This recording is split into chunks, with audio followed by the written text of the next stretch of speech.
Jake Morrison stood at the back of the Great Hall and tried not to look bored.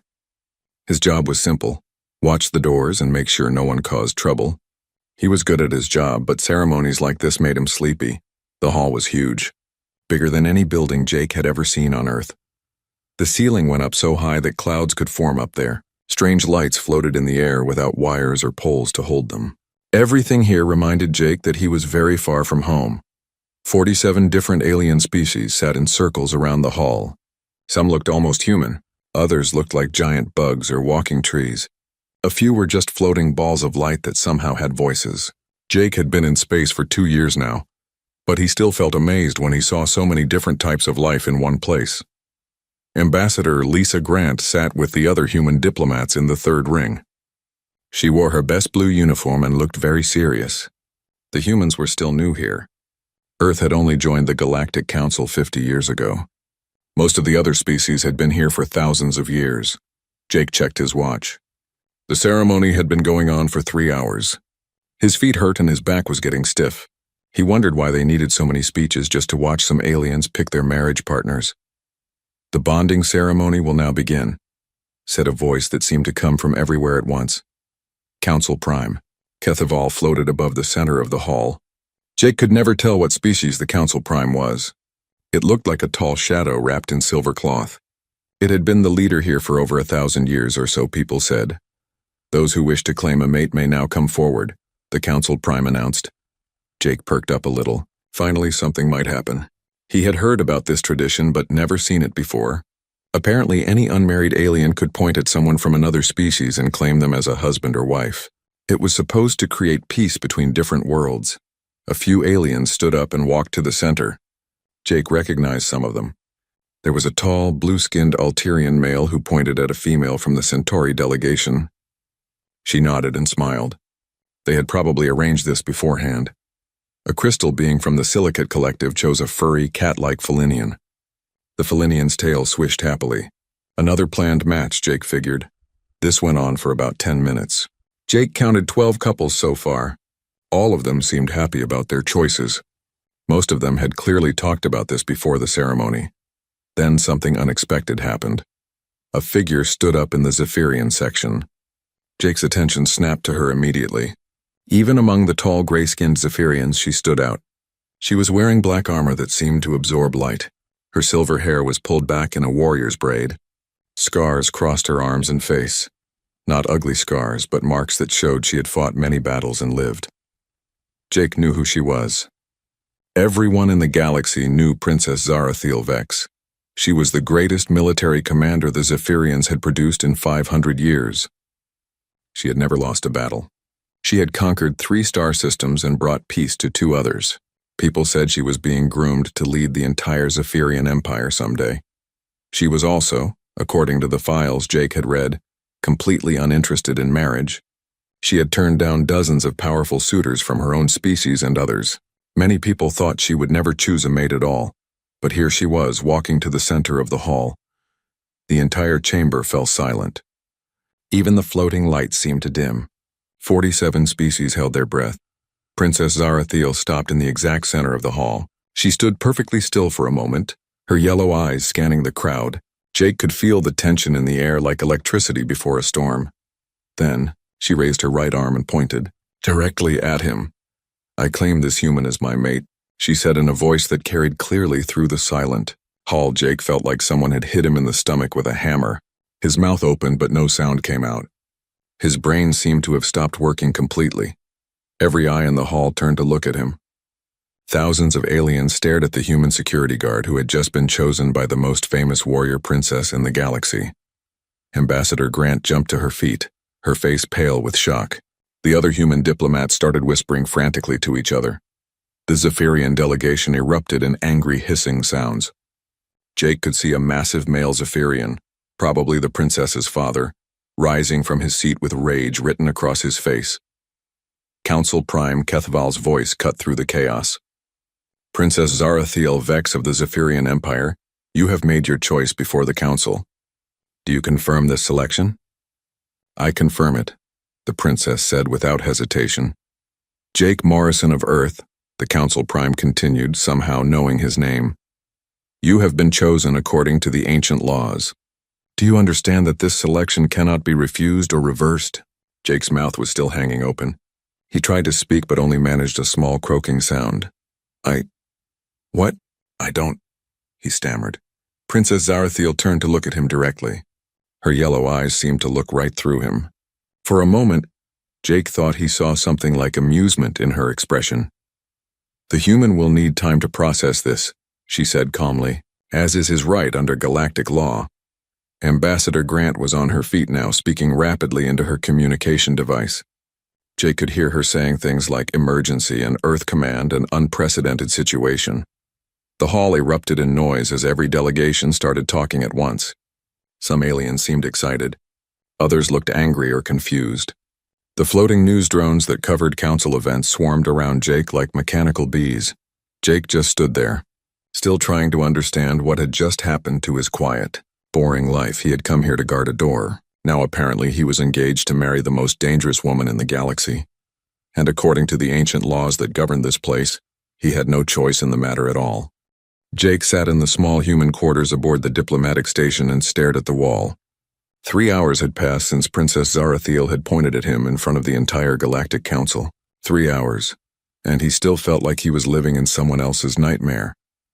Ambassador Grant paced back and forth across the room, talking rapidly into her communication device. She had been doing this since they left the ceremony hall. Yes, Admiral Sullivan, I understand this is unprecedented, Grant said for the 10th time. No, we cannot simply ignore galactic law. Yes, I know this complicates everything. Jake rubbed his temples. His head was pounding. When he woke up this morning, his biggest worry was whether the coffee machine in the break room was working. Now Earth's military leaders were having emergency meetings about his love life. The door chimed and Dr. Maya Patel entered. She was the human delegation's expert on alien cultures. She carried a thick datapad and looked very serious. How bad is it, Doc? Jake asked. Dr. Patel sat down across from him. It's complicated. The bonding laws are some of the oldest rules in the galaxy. They go back over 10,000 years. Once a selection is made in front of the council, it cannot be undone. So I'm trapped, Jake said. Not exactly trapped, Dr. Patel said carefully. But you do have obligations now. According to Zephyrian law, you must go through a trial period. If you pass their tests, the bonding becomes permanent. If you fail, she paused. If I fail, what happens? You die, Dr. Patel said quietly. Jake felt his stomach drop. They'll kill me? It's not that simple. The trials are dangerous. Many candidates don't survive them. But Jake, there's something else you need to know about Zephyrians. Dr. Patel activated her datapad. Images of tall, gray-skinned aliens appeared on the screen. Zephyrians are warriors. Their entire culture is built around strength, honor, and combat. They've conquered half their galaxy. They don't lose wars. Great, Jake muttered. I'm engaged to a species of super soldiers. But here's the interesting part, Dr. Patel continued. Princess Zarathiel has never shown interest in bonding with anyone. She's turned down offers from the most powerful males in her empire. Her choosing you has shocked everyone. Ambassador Grant finished her call and joined them. Earth Command is sending Captain Holland and Admiral Sullivan here immediately. They want to assess the situation. What's Earth's official position? Jake asked. Grant looked uncomfortable. Mixed. Some people think this could be a great opportunity for humanity. An alliance with the Zephyrian Empire would give us incredible protection and influence. Others think it's too dangerous. And what do you think? Jake asked. I think, Grant said slowly, that you're in a very difficult position. But I also think Princess Zarathiel didn't choose you randomly. A soft chime indicated someone was requesting entry. Grant checked the door scanner and frowned. It's her. Princess Zarathiel wants to speak with you. Jake's heart started beating faster. Should I let her in? It's your choice, Grant said. But Jake, remember, she's not human. Don't expect her to act like humans do. Jake took a deep breath and opened the door. Princess Zarathiel stood in the hallway alone. Up close, she was even more impressive than she had been in the ceremony hall. She was tall, almost 7 feet, and her black armor seemed to be made of some metal Jake didn't recognize. Her yellow eyes were bright and intelligent. May I enter? She asked politely. Jake stepped aside. The princess walked into the room with fluid, confident movements. She nodded to Ambassador Grant and Dr. Patel but focused her attention on Jake. You seem confused, she said. That's one way to put it, Jake replied. Why me? You don't even know me. Princess Zarathiel tilted her head slightly. I know more about you than you think, Jake Morrison. I have studied your species for 3 years. I have read reports of human military actions, your diplomacy, your culture. But why me specifically? You were part of the defense of Mining Station Alpha 7, she said. Jake blinked in surprise. That had been 2 years ago. Pirates had attacked a small mining station on the edge of human space. Jake's engineering unit had been sent to help repair the defenses. I read the tactical reports, the princess continued. When the pirates attacked, your commanding officer was killed. You took command of the civilian defense volunteers. You had no formal military training in tactics. I just did what seemed logical, Jake said. You held off 300 pirates with 42 civilians and a handful of security guards. You used mining equipment as weapons. You turned cargo containers into mobile shields. You evacuated the children first when the station started to fail. Jake remembered that day. It had been terrifying. He had just tried to keep people alive until the real military arrived. Most species would have either fought to the death or surrendered immediately. Princess Zarathiel said, Humans do something different. You adapt. You find new solutions. You refuse to give up even when the situation seems hopeless. So you picked me because of one battle? I picked you because of what that battle showed me about human nature. Zephyrians value strength and honor above all else. But we have become predictable. We solve problems the same way our ancestors did. We follow the old patterns. She moved closer to Jake. He caught a strange metallic scent from her armor. You represent something new, she said. Your species thinks differently than any other in the galaxy. I want to understand that. I want to learn from it. And if I don't want to be your learning experiment? Jake asked. Princess Zarathiel's expression didn't change. Then you will face the trials and likely die. But I do not think you are the type of human who runs from challenges. Ambassador Grant stepped forward. Princess, surely there must be some way to cancel this arrangement. Some diplomatic solution. There is not, the princess said firmly. The selection has been made before the council. It is binding under laws older than your civilization. What exactly do these trials involve? Dr. Patel asked. 3 tests, Princess Zarathiel explained. Physical combat, tactical thinking, and spiritual compatibility. Most candidates fail the first test. Most candidates are probably Zephyrian warriors, Jake pointed out. True. You will be the first human to attempt the trials. Jake felt a strange calm settling over him. The situation was crazy, but it was also becoming clear. He could try to run, but that would shame Earth and probably start a diplomatic crisis. He could refuse and die in disgrace. Or he could face whatever these trials were and try to survive. When do the trials start? He asked. Princess Zarathiel almost smiled. Tomorrow. I suggest you rest tonight, Jake Morrison. You will need your strength. She turned and walked toward the door, then paused. For what it is worth, she said without turning around, I hope you succeed. After she left, the room was silent for a long moment. Well, Ambassador Grant said finally, at least she seems to like you. Jake sat down heavily. Tomorrow he would start fighting for his life against alien warriors. But strangely, he was starting to feel curious about Princess Zarathiel. She had studied his species for 3 years. She had read about his actions in battle. She had chosen him not randomly, but because she saw something in humans that interested her. Maybe if he survived, he might learn something interesting about her too. Jake stood at the edge of the combat arena and tried not to think about how many ways he could die in the next hour. The arena was a circle of black stone about 50 meters across. Strange symbols glowed along the walls. Thousands of aliens filled the seats above, all waiting to watch the human either prove himself or get killed trying. Elder Nixara floated above the center of the arena. She was ancient even by Zephyrian standards, her gray skin marked with ritual scars that told the story of countless battles. Her voice carried clearly through the space. The first trial tests the warrior's strength and courage in combat, she announced. Jake Morrison of Earth will face 3 Zephyrian champions. He may use any weapon available in the arena. The trial ends when either all champions are defeated, or the candidate yields or dies. Jake looked at the weapon racks along the arena walls. There were swords, spears, energy weapons, and things he couldn't even identify. All of them were designed for Zephyrian hands, much larger than his own. Ambassador Grant and Dr. Patel sat in the diplomatic section, both looking worried. Captain Steve Holland had arrived that morning from Earth and was studying the arena with professional interest. Lieutenant Amy Chen, a pilot who had volunteered to be Jake's support team, gave him an encouraging nod. Princess Zarathiel sat with the Zephyrian delegation. Her expression was calm, but Jake thought he saw tension in the way she held her shoulders. Next to her sat a massive Zephyrian male, who could only be her brother. Commander Rex Vex. He was glaring at Jake with obvious hatred. "Let the trial begin," Elder Nixara announced. 3 Zephyrian warriors entered the arena from the opposite side. They were all huge, even by their species standards.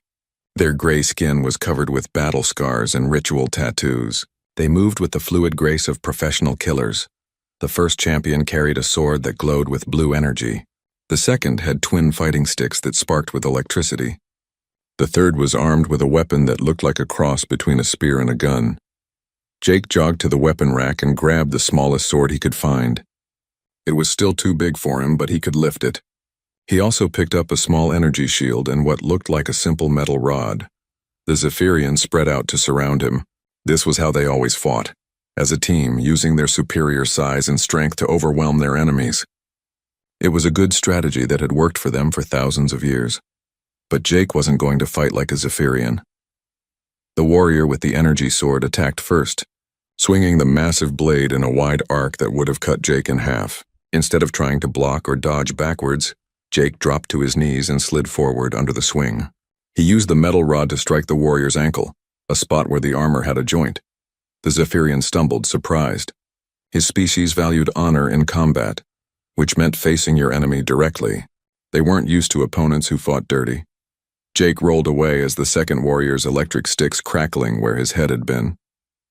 He threw the metal rod at the third warrior's weapon, not trying to hurt him but to confuse his aim. The crowd was making noise now. Zephyrians had expected to see their champions quickly crush the small human. Instead, Jake was running around the arena like a rabbit, striking quickly and then moving before they could hit back. "Stand and fight with honor," shouted the warrior with the sword. "I am fighting," Jake called back, leaping over a low wall that divided part of the arena, just not the way you expected. He had noticed something about the arena during his brief inspection. The weapons weren't the only tools available. There were also architectural features, walls, pillars, even the lighting systems. Jake grabbed a loose stone from the wall and threw it at one of the floating lights above the warriors. The light exploded in a shower of sparks, creating a momentary distraction. While the Zephyrians were looking up, Jake used his energy shield to trip the warrior with the electric sticks. The big alien went down hard, his weapons flying from his hands. Jake immediately grabbed one of the electric sticks and rolled away before the other 2 warriors could reach him. Now he had a better weapon, but he was still outnumbered and outmatched. The Zephyrians were learning to adapt to his strange fighting style. They were moving more carefully, trying to corner him, but Jake had spent 2 years as an engineer in space. He was good at looking at systems and figuring out how they worked. The arena's lighting system was more than just decoration. The glowing symbols on the walls were connected to a power grid that fed the entire complex. And one of the power nodes was right behind the warrior with the spear gun. Jake feinted an attack toward the warrior with the sword, then suddenly changed direction and sprinted toward the power node. The Zephyrian with the spear gun moved to intercept him, not realizing what Jake was actually targeting. Jake slammed his electric stick into the power node. The arena's lights flickered and went out. Emergency lighting kicked in a few seconds later, but for a moment the space was in complete darkness. In that darkness, Jake heard the sound of confused Zephyrian warriors bumping into each other and cursing in their own language. He used the confusion to move to a new position and grab a second weapon from the rack. When the lights came back on, Jake was standing on top of one of the arena walls, holding an energy spear in each hand. The 3 Zephyrian warriors were clustered together in the center, looking around for him. "Surrender now and I won't have to hurt you," Jake called down to them. The warrior with the sword laughed. "You think you have won, little human? Come down here and face us properly." "Why would I do that?" Jake asked. "This position gives me a clear advantage." He was right. From the wall he could attack any of them while staying out of reach. The Zephyrians would have to climb up to reach him, making themselves vulnerable. But more importantly, Jake had realized something about Zephyrian culture. They valued honor and direct combat above tactical thinking. They would rather lose fighting properly than win using unconventional methods. That was their weakness. Jake jumped down from the wall, but not where the warriors expected. He landed behind them and used both energy spears to strike at their armor joints, spots where even the strongest Zephyrian was vulnerable. The warrior with the electric sticks went down first, his armor's power supply damaged. The one with the spear gun tried to turn and fire, but Jake was already moving, using the first warrior's fallen body as cover. Only the sword warrior was left. He was the biggest and strongest of the three, and he was angry now. He charged at Jake with a roar that echoed through the arena. Jake didn't try to run this time. Instead, he did something that shocked everyone watching. He dropped his weapons and stepped forward to meet the charge with his bare hands. At the last second, Jake dropped to the ground and grabbed the warrior's ankle, using the big alien's own momentum to send him tumbling over Jake's shoulder. The Zephyrian crashed into the arena wall with a sound like thunder. The warrior tried to get up, but his sword was gone and his armor was cracked. Jake was already standing over him with one of the energy spears pointed at his throat. "Yield," Jake said quietly. The warrior looked up at him with something like respect in his yellow eyes. "I yield." The arena fell silent for a moment. Then Elder Nixara's voice rang out. "The first trial is complete. Jake Morrison of Earth has proven his worth in combat."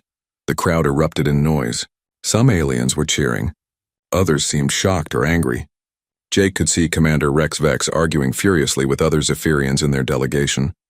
But Princess Zarathiel was standing and applauding slowly. When their eyes met across the arena, she nodded once with what looked like approval. Jake had survived the first trial, but he knew the hardest tests were still to come. Jake woke up in the medical bay with every muscle in his body screaming in pain. The Zephyrian healer, Ciliana, was running some kind of scanner over his ribs. 3 cracked ribs, extensive bruising, and a mild concussion, she said in accented English. "You will heal, but you should rest before the second trial." "When is the second trial?" Jake asked, trying to sit up. "Tomorrow," said a familiar voice from the doorway. Princess Zarathiel entered the medical bay. She had removed her ceremonial armor and wore simple black clothing that made her look less intimidating but somehow more impressive. She moved to stand beside his bed. "You fought well yesterday," she said. "My people are surprised." "Surprised that I won or surprised that I'm still alive?" "Both," she almost smiled. "Zephyrians have been using the same combat techniques for thousands of years. They were not prepared for your creativity." Jake shifted painfully on the bed. "Is that why you picked me? Because I fight dirty?" "I picked you because you think differently," she said. "But there is more to it than that." Healer Ciliana finished her scans and quietly left them alone. Princess Zarathiel sat down in the chair beside Jake's bed. 3 years ago, I was studying human military reports, she began. "My father wanted to know if your species posed a threat to our empire. Most of the council members dismissed humans as weak and primitive. But you didn't. I read about your wars. Not just the battles, but how you fought them. Other species either surrender quickly or fight to the death. Humans do something else. You adapt. When your strategies fail, you create new ones. When your weapons break, you make new weapons from whatever is available." She paused, looking out the medical bay's window at the stars beyond. "There was one report that particularly interested me," she continued. "A human colony ship that was attacked by pirates near the Vega system. The ship was damaged and had no weapons. The colonists were mostly farmers and scientists." Jake waited for her to continue. "The pirates demanded surrender. Instead, the humans used their agricultural equipment to create improvised weapons. They turned their greenhouses into fortified positions. They used their knowledge of plants to create smoke screens and chemical irritants. They held off the pirates for 6 days until military help arrived." "I remember hearing about that," Jake said. "It was before I joined the space service. The pirates had superior numbers, better weapons, and more experience. But they lost because they could not predict what the humans would do next. Every time they thought they had won, the colonists found a new way to fight back." Princess Zarathiel turned to look at him directly. "That is when I realized that humans might be the most dangerous species in the galaxy," she said. "Not because you are strong or fast or have good weapons. Because you never stopped trying to win. So you decided to marry one of us? I decided to learn from one of you. Marriage among my people is not about romance, Jake Morrison. It is about creating alliances and gaining strength. By bonding with you, I gain access to human thinking. Earth gains the protection of the Zephyrian Empire. Jake felt a strange mix of disappointment and relief. At least she was being honest about her motivations. And if I don't survive the trials, then I will have learned something about human limitations, she said matter-of-factly. But I do not think you will fail. The door chimed and Ambassador Grant entered, followed by a man Jake didn't recognize. The stranger was tall and gray-haired, wearing the uniform of an Earth Defense Force general. "Jake, this is General Carlos Rivera," Grant said. "He's Earth's top military strategist. He came here to assess the situation." General Rivera shook Jake's hand carefully, mindful of his injuries. "Son, do you have any idea what kind of political storm you've created?" "I'm starting to get the picture," Jake said. "Half the Galactic Council thinks this bonding is a brilliant move that will elevate humanity's status," Rivera continued. "The other half thinks it's a threat that needs to be stopped. We've intercepted communications suggesting that some species are planning to intervene." Princess Zarathiel stood up sharply. "What kind of intervention?" "The kind that involves making sure Jake doesn't live to complete the trials," Rivera said grimly. "That would violate galactic law," the princess said. "Since when do conspirators care about law?" Grant replied, "Princess, is there any way to provide additional security for Jake?" "The trials are sacred," Princess Zarathiel said. "Outside interference is forbidden, but—" She paused, thinking. "There may be another way." That evening, Jake found himself in Princess Zarathiel's private quarters. The space was surprisingly simple. Just a bed, a desk, some weapons mounted on the walls, and a large window showing the stars. It wasn't what he had expected from a royal princess. "Tell me about yourself," she said, offering him a cup of something that smelled like cinnamon and metal. "What do you want to know?" "Everything. Your childhood, your family, your dreams. If we are to be bonded, I should understand who you are." Jake sipped the drink. It was actually quite good, though it made his tongue tingle slightly. "I grew up in a small town in Colorado," he began. "My parents were both engineers. They taught me to look at problems as puzzles to be solved, not obstacles to be feared." "Do you have siblings?" "A sister. She's a doctor now working on Mars. She always said I was too curious for my own good." "And what did you dream of becoming?" Jake thought about that. "I wanted to build things. Bridges, buildings, spaceships. I liked the idea of creating something that would last longer than I would." Princess Zarathiel listened intently. "And now you are here, far from your home, preparing to face trials that could kill you. Do you regret coming to space?" "No," Jake said without hesitation. "Even with everything that's happened, I don't regret it. Earth is beautiful, but it's small. Out here there are infinite possibilities. Even if those possibilities include dying in combat with alien warriors." Jake looked at her carefully. "Princess, can I ask you something?" "Yes." "Why haven't you ever bonded with someone from your own species? You could have your pick of any Zephyrian male in the Empire." For the first time since he had met her, Princess Zarathiel looked uncertain. "Because they are all the same," she said finally. "Strong, honorable, predictable. They would give me strong children and political advantages, but they would not challenge me to grow. They would not show me new ways of thinking. And you think I will?" "I know you will. You have already begun to." She moved to the window and stared out at the stars. "Jake Morrison, there is something I must tell you. The second trial tomorrow will not just test your tactical thinking. It will also test your willingness to work with me as a partner. We will face the challenge together." "What kind of challenge?" "A simulation. We will be placed in a scenario where we must cooperate to survive. Most bonding candidates fail this trial because they cannot adapt to working with a Zephyrian mindset." Jake joined her at the window. "And you think I can?" "I think you are the first being I have ever met who might surprise me," she said softly. For a moment they stood together in comfortable silence, watching the stars. Jake realized that he was beginning to see Princess Zarathiel not just as an alien warrior, but as a person who was trying to grow beyond the limitations of her culture. Maybe, just maybe, they could learn something valuable from each other. The alarm started blaring just as Jake and Princess Zarathiel were about to begin the second trial. Emergency lights flashed red throughout the station, and automated voices announced security alert in dozens of different languages. Elder Nixara floated quickly to the center of the trial chamber. "All delegates remain calm. This appears to be a technical malfunction. But Jake could see that Princess Zarathiel didn't think it was a malfunction at all.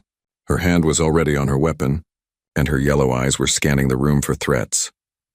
"This is not an accident," she said quietly to Jake. "Someone is making their move." Explosions echoed through the station. The lights flickered and went out completely for several seconds before emergency power kicked in. Through the chamber's windows, Jake could see small ships attacking the station's defense platforms. General Rivera's voice came over Jake's communication device. "Jake, we're under attack. Multiple species are involved. They're trying to get to you before you can complete the trials." Ambassador Grant's voice was tight with panic. "The council chambers are under siege. They're demanding that the bonding ceremony be cancelled immediately." Princess Zarathiel drew her sword. "Jake Morrison, the trials no longer matter. We must defend this station and everyone in it."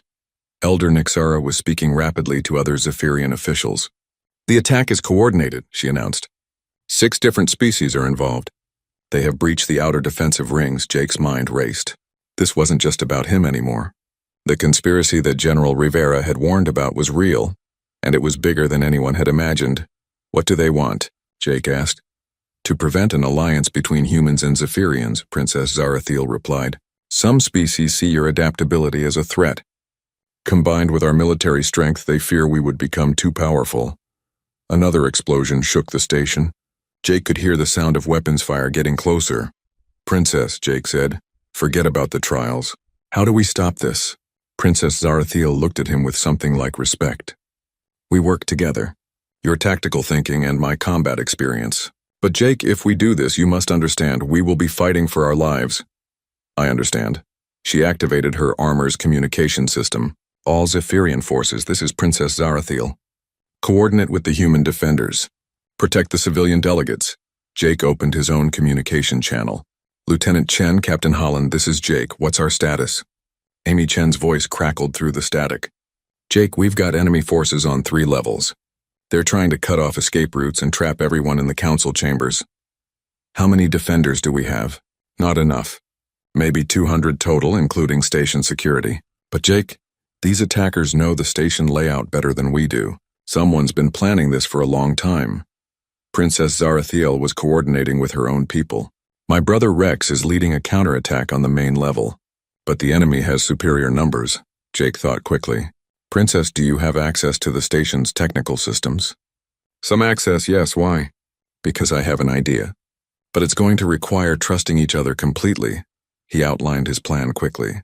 Princess Zarathiel listened, her expression growing more amazed with each detail. "That is highly unconventional," she said finally. "Will it work?" "It might.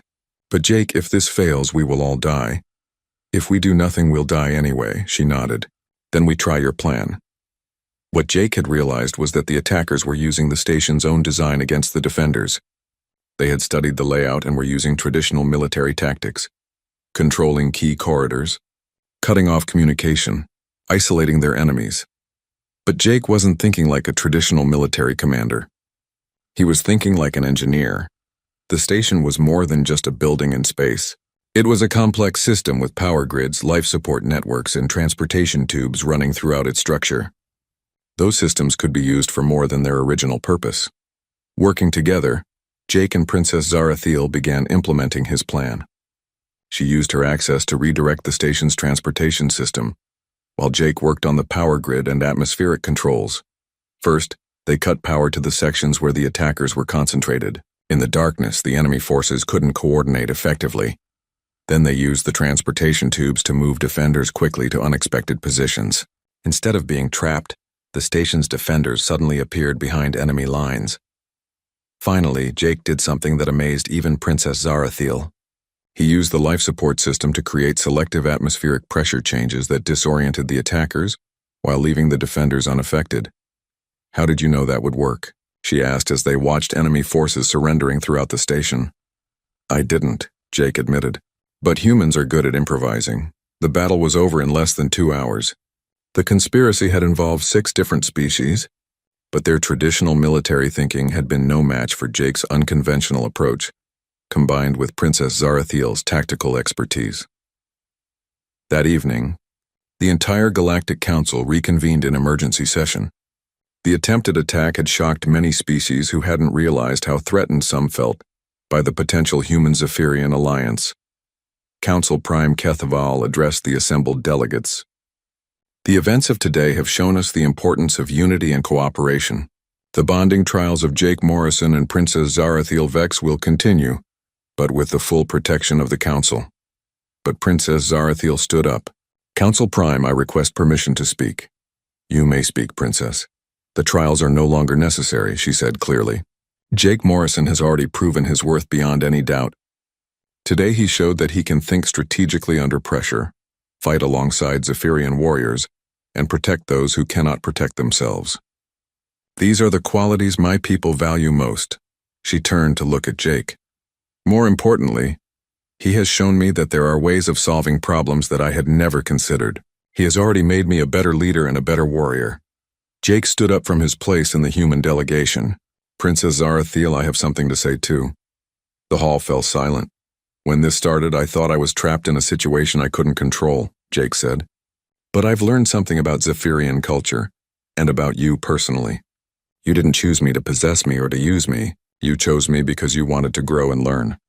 He paused, looking around at the thousands of aliens watching him. I accept the bonding, he said clearly. Not because I have no choice, but because I choose to accept it. Princess Zarathiel's expression showed surprise and something that might have been joy. And I accept Jake Morrison as my true bondmate, she replied. Not for political advantage, but because he has shown me what partnership really means. The hall erupted in noise as delegates from dozens of species began talking at once. Some seemed pleased, others concerned, but most appeared impressed by what they had witnessed. 6 months later, Jake stood on the observation deck of the joint human-Zephyrian ship New Horizon. Through the windows, he could see both Earth and the Zephyrian homeworld, two very different planets that were now learning to work together. Princess Zarathiel joined him at the window. In the months since their bonding, they had discovered that their differences made them stronger rather than weaker. She had learned human flexibility and creativity. He had learned Zephyrian discipline and strategic thinking. Do you ever regret your choice? She asked. Jake considered the question. His life had become far more complicated and dangerous than he had ever imagined. But it had also become more meaningful. Never, he said. Though I have to admit, I never expected to end up married to the most powerful woman in 2 galaxies. Princess Zarathiel almost smiled. And I never expected to find a partner who could surprise me every day. Behind them, the New Horizon continued its mission, exploring uncharted regions of space with a crew that combined the best of both species. It was just the beginning of a partnership that would change the galaxy. Jake had started as a security guard with no choice in his fate. He had become a bridge between 2 civilizations, proving that sometimes the most important choices are the ones we make when we think we have no choice at all.